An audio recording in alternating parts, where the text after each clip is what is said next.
sur le matériau dont ils sont constitués, le silicium. C'est un élément que l'on retrouve en abondance sur Terre puisqu'il est extrait de la silice contenue dans le sable. Le silicium a une propriété indispensable à la production d'électricité, c'est un semi-conducteur.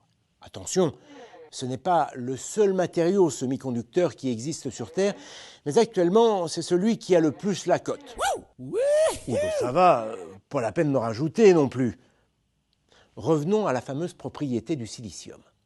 Comme toute la matière qui nous entoure, le silicium est constitué d'atomes. Un atome, c'est un noyau de particules autour duquel gravitent des électrons, des charges négatives.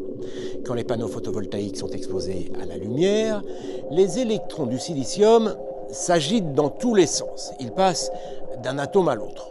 Pour autant, ça ne fait pas un courant électrique. Un courant électrique, c'est une circulation d'électrons dans un sens bien précis. Pour obtenir ce courant, on va doper le silicium. Mais non, pas comme ça. Le dopage du silicium est une opération qui consiste à obtenir d'un côté un surplus d'électrons et de l'autre un déficit d'électrons. On crée ce que l'on appelle une tension électrique.